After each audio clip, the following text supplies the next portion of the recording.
Hi there, good afternoon. This is Adrienne with Team Gaia, and I promised you yesterday that I would tell you the story of why I stopped making videos for almost 4 years.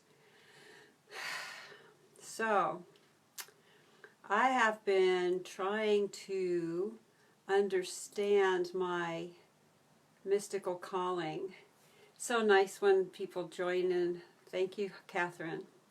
I've been trying to understand my mystical / God-given calling ever since my daughter grew up and left the house. I thought, okay, now that I'm done, doing jobs just to keep us housed and just to keep us fed, maybe I can start to focus on this calling I got when I was very, very young. And I was visited by all those angels and ascended masters, and maybe I could understand what is really being asked of me and start to get some traction.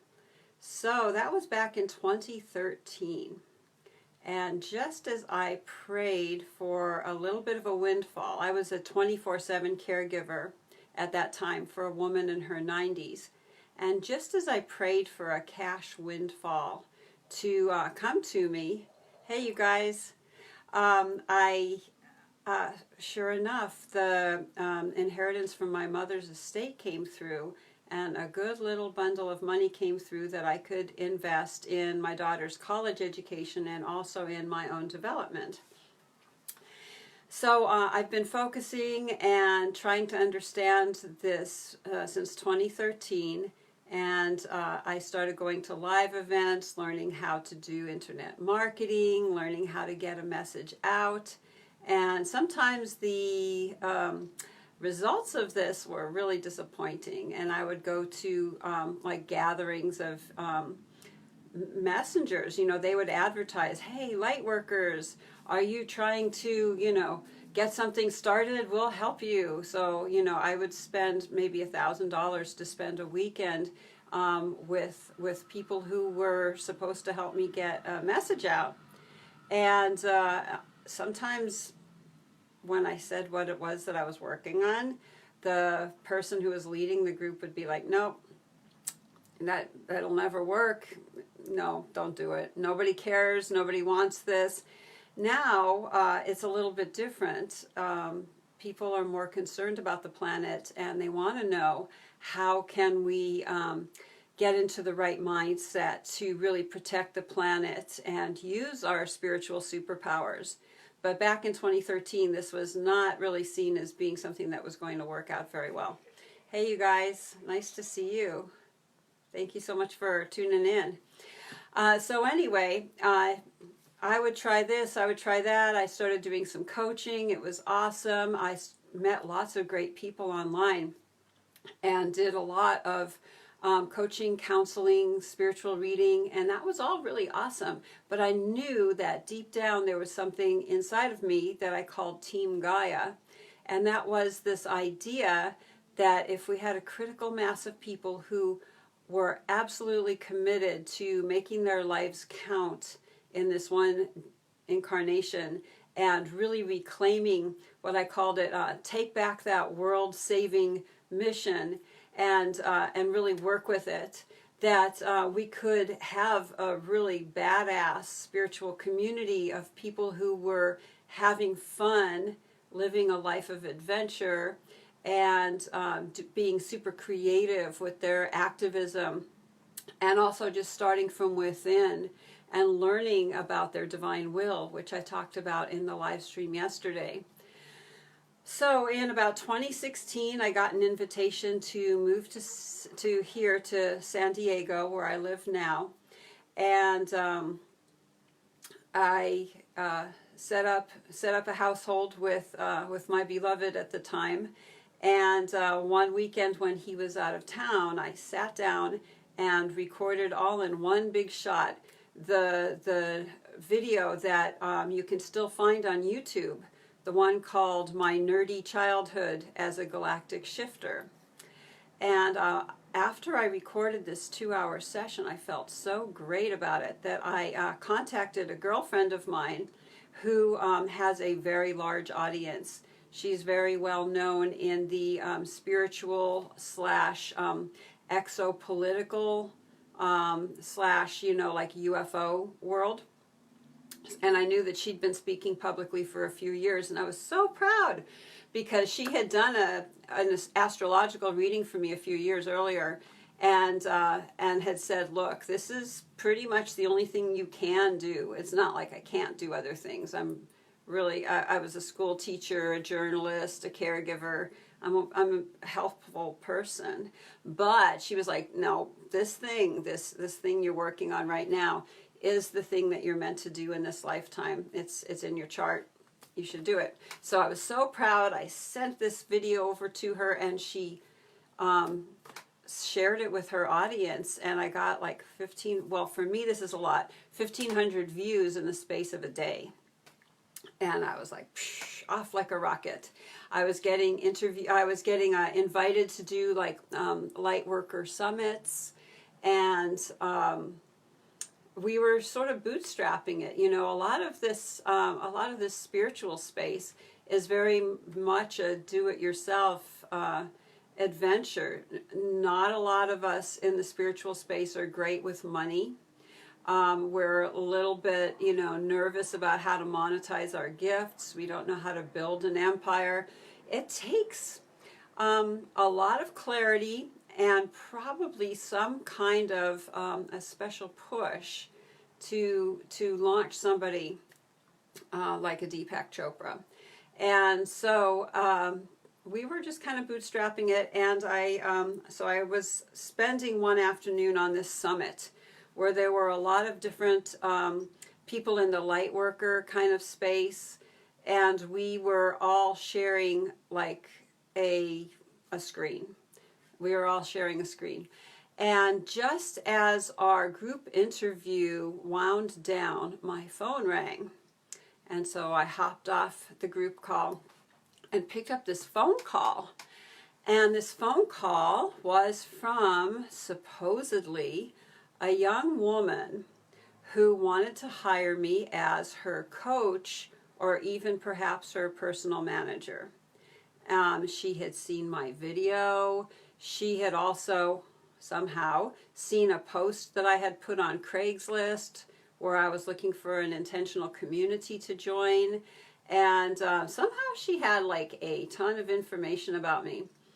And she said that, oh, by the way, this phone call did not, hey, you guys, this phone call did not have a return number.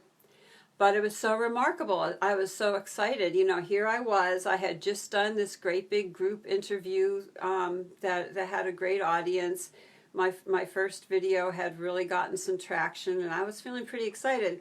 So when this young lady called me up to become her coach and mentor, I was pretty psyched. But then things got weird. So this young woman said her name was Carol, and that she was 24 years old and just getting started in Hollywood. And she just needed someone to make sure she stayed centered and stayed out of trouble. That was the cover story. But I was excited. So she started calling me almost every day, but there was never a return number to this call. And she sent me a photo that was sent through a third party that was also untraceable. And I thought that was very strange. I was like, well, we should probably meet in person. That would be good. Let's see, what we can do together. But for some reason, she was always out of town. She was never coming to San Diego. But somehow she had like a manager who had sent her my information. And as time went on, the calls kind of got sketchier and sketchier. Thank you. I know, right? This girl, it's so true, Janet. This girl, she said, no 24-year-olds are named Carol. This girl had the most interesting cover story. She said that she had grown up in a nunnery. I don't remember why, because her mom was still alive, apparently. but she had been sent to a Catholic nunnery, and she had grown up there. And then when she turned about 17 or 18, the Mother Superior at the nunnery had told her, honey, you do not, oh, she had wanted to become a nun. And the Mother Superior had said, honey, you have a body that is too good for you to be a nun. You need to go out and make a mark in the world and use your gorgeousness and, you know, have fun, have a nice life. And so she was pretty sad that, like, the nunnery, sort of like Sound of Music or something, the nunnery basically tossed her out and said, go out into the world. You have a body built for sin, you know, do something with it. So that's what she was doing. She had met some sort of manager who was teaching her how to, like, groom herself and how to become part of Hollywood. I know, right? So silly. Right. Okay, so the funny part about this girl, supposed girl, was that she had this really high voice. It sounded like, kind of like an old lady. She sounded like Carol Channing. And I'm like, okay, so there's this girl who just sent me this bikini shot taken by some photographer in Bethesda, Maryland. No idea why that is. And that, you know, nothing had return addresses. I could never get in touch with anybody, and I could never meet her personally to figure out if we could work together. But the weird part was that over the course of about 6 or 8 weeks, the calls got sketchier and sketchier. And she started asking me, would you marry me? Oh yeah, first she was saying, you know, Hollywood had me bleach my hair. You know, would you dye your hair? And I was like, I'm kind of over that. And I said, but, you know, you could check out my website. You'll see what I look like with dyed hair, but whatever. And she was like, you know, you're so great. The camera loves you. You could be the next Marianne Williamson. And I was like, well, you know, I'll be me. And Marianne can be Marianne. Hi, you guys. I know, so funny. And so then she started saying, oh, I'm so in love with you. I loved that last video you just did, you know, because I was making videos like every couple of days. This is so amazing, or, oh, I don't like how you did your hair on that one. But she started asking me these crazy ass questions like, well, would you be willing to get Botox? Would you be willing to dye your hair? Would you be willing to get plastic surgery? Would you be willing to shave your nether regions? I'm like, oh boy, this is getting super weird. And she was like, I'm so in love with you. Won't you marry me?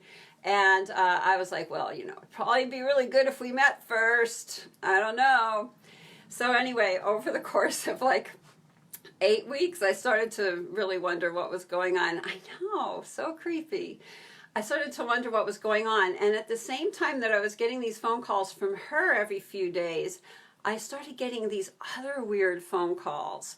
And they were like survey calls where they were asking me things like, so, what do you think about the Zika virus? So that, remember that this is the spring and summer of 2016. And so Trump was running for office, but there was like, you know, 10 Republican candidates, and my partner and I would watch them and sit down with a couple beers and just watch the debates for fun and, you know, fling things at the screen or whatever. And so those, you know, those were the things that we were doing. Meanwhile, I'm getting these phone calls from this girl and also these weird survey calls. And they were asking me basically about every piece of the media mind control matrix and how many of them I believed in. You know, so they were like, so do you think that we should engineer mosquitoes, spray them with poison, sterilize them, or what? And I was like, no GMOs. And the lady who was doing the survey like started to laugh, and she said, that means more than you know, or something like that. And so I was just getting like these super freaky, weird phone calls. I was getting what I would call unwanted attention. And I never put my phone number on these videos that I had posted to YouTube or anything, but somehow they found my phone number, and somehow they were able to cross-reference all my different digital footprints to where that they could target me this way. So anyway, they were always super friendly. There was never any threats. It's just that I just felt, sometimes when my phone would ring and I'd see these unmarked numbers, I'd go, I cannot believe that this is truly happening. It's so extraordinary. And then, and then I'd take the phone call. And on one hand, I was excited. I was like, gee, I hope this girl hires me. But then, when she did the marriage proposal and like trying to like lure me into phone sex with her, I was like, this is getting so weird. Either they need to come up with a job offer right now or I'm out of here. So pretty soon I just sort of told her, look, I love my boyfriend. I can't tell you if we can work together until we meet. It doesn't look like we're meeting. So that's all I can tell you. I love my boyfriend. I'm not switching over. And sure enough, she stopped calling me, except for one anonymous call that rang one time on my birthday. Like, how did she know my birthday? So anyway, when all of that happened, I got pretty wigged out. And I promised myself I wasn't going to let any of this shake me, because I knew that my friend had, people who do truthing, they get targeted online. And, how do I say, I guess I was flattered, but I could tell that it had to be some sort of an Illuminati setup from the very beginning, because all she would do, this girl, supposed girl, who was probably, who was probably some older woman pretending to be a young girl, total catfishing scenario. All she would ask me was like all the different ways in which I could potentially sell out and would I be willing to. So I guess they were just kind of fishing to see what I'd be willing to do. And now, of course, I know that there's like a secret phrase that here's a tip. If you want to get super popular in the arts and you want the Illuminati to adopt you and promote you, all you have to tell them is, I'm willing to do anything. When you tell them that, then they may take you up on that offer, and God only knows what they'll put you through. But I wasn't willing to do just anything. And I wasn't really interested in being pulled this way and that. So I told myself I wasn't going to get scared of making videos and I was going to keep on going, but it just got easier and easier not to push the play button. So I'm just letting you know, I'm making these live streams. I'm really taking a stand for Team Gaia because of all the craziness that's in the world. And as I talk to you on these live streams, I'm getting clearer and clearer in my purpose. But the hardest thing for me is just pressing that play button. So I want to thank you guys for being here and for caring and for being part of Team Gaia, because I want you to know that we're all holding points of a web of love that stretches all around the world. And if you're curious to know more about what Team Gaia is about, hey there, Janet, thank you. No worries. See you later. Thanks, Shannon. Yeah, we're about to sign off. So thank you guys for watching. Thanks for being part of Team Gaia. Keep that web of love going, and search your soul for your purpose. And we need all hands on deck. We need everyone doing their bliss, doing their passion, doing their purpose. Mwah.